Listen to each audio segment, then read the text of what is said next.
Mobil mewah berwarna hitam baru saja tiba di depan halaman rumah. Mona lebih dulu keluar dari dalam mobil, dengan disusul oleh Tiara sambil menggendong Kania yang sedang tidur begitu pulas. Setibanya di depan rumah, Kania sudah disambut oleh Kak Dinda yang beberapa hari ini sedang backstreet di rumah. Mona menyuruh sang kakak untuk tidak bekerja terlebih dahulu karena beberapa hari yang lalu mengalami kegegeran. 2 tahun lebih Kak Dinda belum juga dikarunia keturunan. Setelah 2 kali kegegeran yang disebabkan oleh lemahnya kandung. Dulu di usia kandungan yang sudah memasuki 5 bulan, Kak Dinda dinyatakan kegegeran. Dan beberapa hari yang lalu, usia masih berusia 2 bulan lagi-lagi Kak Dinda harus kehilangan bayinya. Kak Dinda yang berada di ambang pintu menatap wajah adiknya yang terlihat kesal, menjadi curiga. Tidak biasanya Mona pulang dari mall bersama Kania memasang muka cemberut. Apalagi masuk ke dalam rumah begitu saja tanpa permisi. Apakah Kania tidur? Tanya Kak Dinda kepada Tiara yang baru saja berjalan akan masuk ke dalam rumah. Iya Bu Dinda. Jawab Tiara sedikit menunduk untuk memberi hormat. Kenapa Mona? Kok mukanya kayak kesal gitu? Apa terjadi masalah di jalan? Tanya Kak Dinda lagi. Tiara yang mendengar pertanyaan dari Kak Dinda seketika bingung. Ia hanya bisa tersenyum. Karena tidak bisa menjelaskan kepada Kak Dinda kenapa tiba-tiba Mona berubah kritis setelah bertemu dengan laki-laki tadi di mall. Saya juga kurang tahu Bu. Mungkin Ibu Mona hanya kepanasan. Cuacanya kan lagi panas. Ya, sudah cepat bawakannya di kamar agar posisi tidurnya lebih nyaman. Perintah Kak Dinda sambil mengusap rambut gelombang Kania. Baik Bu, jawab Tiara lalu kembali berjalan masuk ke dalam rumah. Di dalam rumah, Kak Dinda melihat Mona sedang duduk di atas sofa sambil melamunkan sesuatu. Kak Dinda yang melihat adiknya tampak gelisah seketika mendekat. Kamu kenapa nak? Tidak biasanya kamu pulang dari luar bersama Kania seperti ini. Coba cerita sama kakak. Ucap Kak Dinda yang duduk di sebelah Mona. Mona yang mendengar ucapan sang kakak awalnya diam, sambil menatap wajah sang kakak yang sedang duduk di sampingnya. Apakah kakak sudah sehat? Kenapa kakak jalan-jalan sampai di luar? Seharusnya kakak istirahat di kamar. Jangan mengalihkan pembicaraan. Kakak ini sedang bertanya kepadamu. Jadi jangan tanya balik. Jawab pertanyaan kakak. Kamu kenapa? Ucap Kak Dinda. Mona seketika menarik nafasnya dengan berat. Sebenarnya Mona tidak ingin bercerita kepada sang kakak. Jika tadi di mall, ia bertemu dengan Kenan. Namun ternyata Kak Dinda lebih jeli melihat raut wajahnya.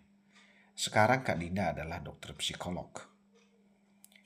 Tadi aku tidak sengaja bertemu Kenan di mall, Kak. Ucap Mona. Kak Dinda yang mendengar ucapan adiknya seketika terkejut. Hah? Yang benar kamu? Kamu ngapain ketemu dia lagi? Apa kamu janjian? Apaan sih Kak? Ya enggak lah. Aku aja udah benci sama dia.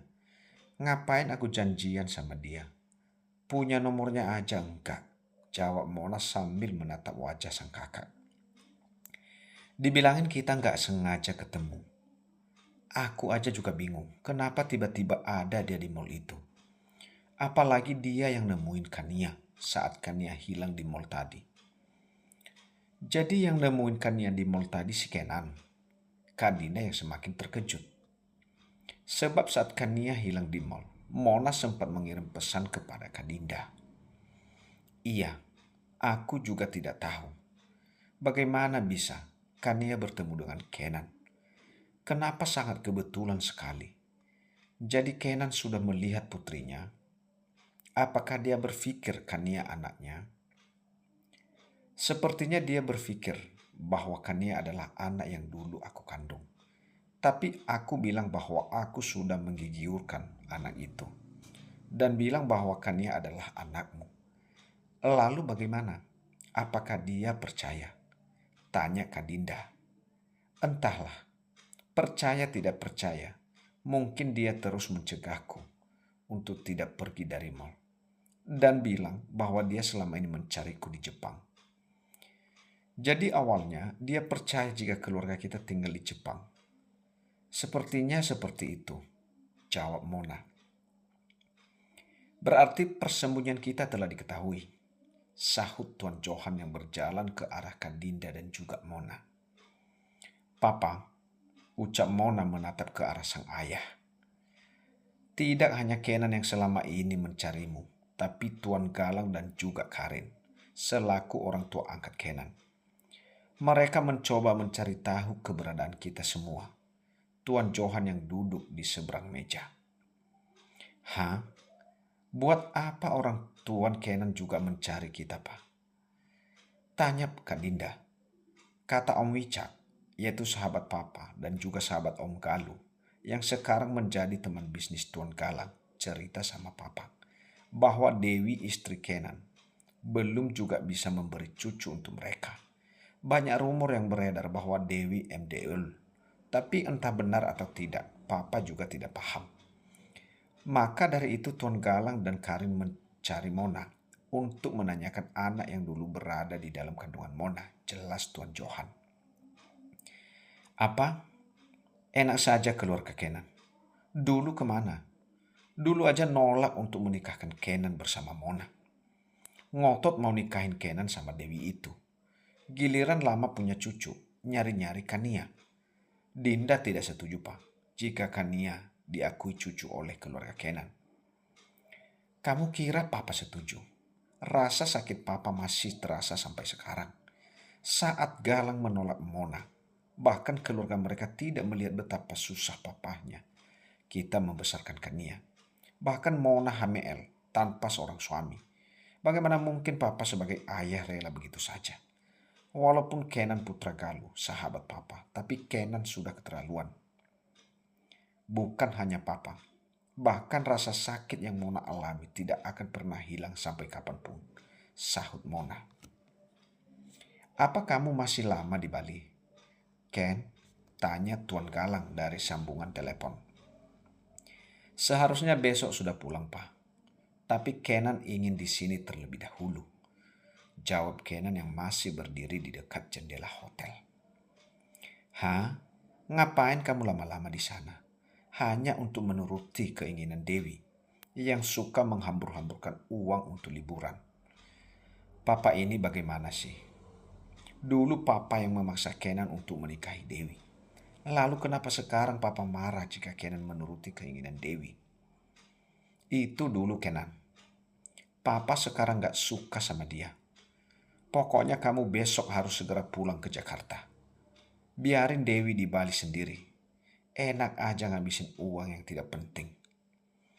Kenan mau di sini dulu, Pak, ucap Kenan sambil menatap ke arah gedung pencakar langit yang cukup jauh dari hotelnya.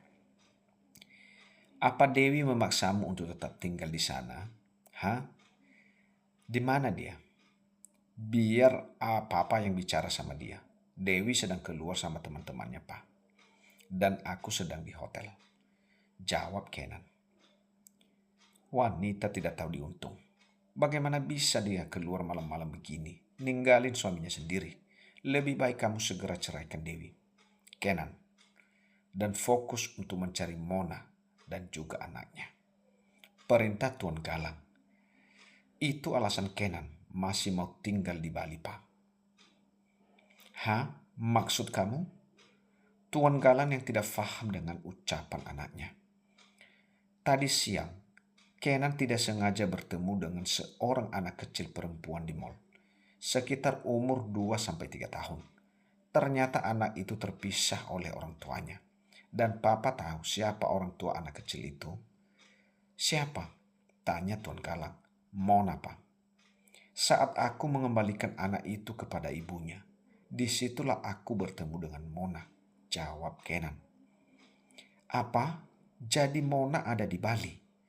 Tuan Galang yang begitu terkejut. Katanya dia ada di Jepang. Entahlah, Pak. Tapi aku benar-benar melihat Mona di mall tersebut. Lalu jika anak itu berusia 2 tahun, apa jangan-jangan anak itu adalah anakmu, Kenan? Iya pasti itu anakmu, yang dulu dikandung oleh Mona. Kenan belum tahu pasti, Pak. Karena saat Kenan tanya siapa gadis kecil itu, Mona menjawab bahwa anak itu adalah anak Kadinda, yaitu kakaknya Mona. Mona juga bilang bahwa dia sudah mengguyur-giurkan bayi yang dulu dikandungnya. Tidak mungkin Mona akan mengguyur-giurkan janin itu. Kenan, pasti itu anakmu. Kamu harus mencari tahu di mana Mona tinggal. Dan kamu harus segera membawanya dan anaknya di rumah kita. Jika Mona tidak mau, kamu bisa bawa putrinya saja. Kenan akan mencoba terus mencari keberadaan Mona, Pak, dan mencari tahu siapa anak perempuan itu. Baiklah, Papa mendukungmu, Kenan. Dan suruh Dewi pulang saja ke Jakarta, agar dia tidak merepotkan kamu. Pasti dia sangat merepotkan di sana. Tidak, Pak. Kenan memutuskan Dewi agar tetap di sini. Papa tidak perlu khawatir. Lagi pula Dewi sibuk dengan kesibukannya sendiri. Tidak pernah mau tahu tentang apa yang Kenan lakukan. Ya sudah, terserah kamu saja. Tapi jika Dewi mencoba untuk menghalangimu, suruh saja pulang. Papa mendukungmu. Jika mendapatkan kabar baik, segera hubungi Papa. Baik, Pak, jawab Kenan. Dan sambungan telepon pun terputus begitu saja. Kenan kembali meletakkan ponsel di sebelah nakas meja. Dengan satu tangan meraih kopi di atas meja, Kenan masih berdiri menatap pemandangan di luar hotel di malam hari, sambil menikmati kopi hangatnya. Dengan pikiran terus memikirkan kejadian tadi siang, tentang dia bertemu dengan Mona. Apa kamu tidak merindukanku, Mona? Padahal aku sangat merindukanmu, ucap Kenan pelan. Saat Kenan masih berdiri di dekat jendela kamar, tiba-tiba pintu kamar hotel terbuka. Kenan yang melihat pintu kamar terbuka seketika menoleh ke arah pintu. Sayang, panggil Dewi dengan beberapa paper bag di tangannya. Kenan yang melihat Dewi menatap malas ke arah Dewi yang berjalan ke arah ranjang tempat tidur. Kenan sudah tidak heran lagi.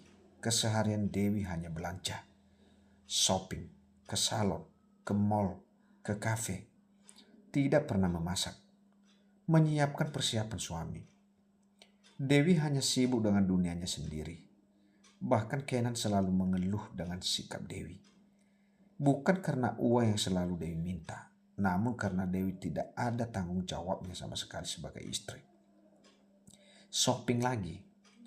Senang banget sih ngambur-ngamburin duit. Cari uang itu susah. Lebih baik ditabung buat masa depan anak, ucap Kenan. Memang siapa yang mau punya anak? Aku tidak mau punya anak. Punya anak itu bikin susah, sayang. Harus HML dulu, nyusuin dan ngerawat. Belum juga nanti bentuk badanku berubah. Aku tidak mau. Aku ini model papan atas. Badan aku harus tetap bagus. Lebih baik kita kaya gini aja. Kayak orang pacaran hidup berdua.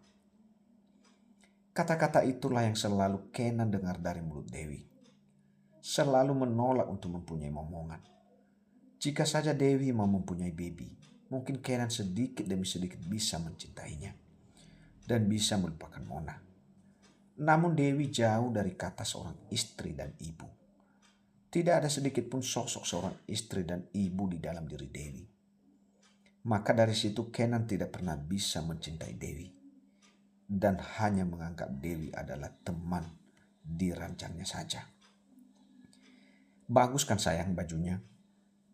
Dewi yang sudah meraih satu baju yang harganya bisa dibanderol jutaan hingga ratusan rupiah. Kenan yang mendengar ucapan Dewi hanya mengangguk malas. Kita besok tidak jadi pulang ke Jakarta. Kita akan tetap di sini. Beberapa hari lagi, ucap Kenan. Dewi yang mendengar ucapan Kenan seketika bahagia. Hah? Benarkah sayang? Kamu memperpanjang masa liburan kita di sini? Dewi yang mendekat ke arah Kenan, lalu melingkarkan tangannya ke leher Kenan. Jawab Kenan dengan mencoba melepaskan tangan Dewi. Sayang, sini kecup dulu. Rayu Dewi dengan Ribir sudah siap untuk mengecup Ribir Kenan. Tidak, aku mau mandi dulu. Belum mandi, tolak Kenan.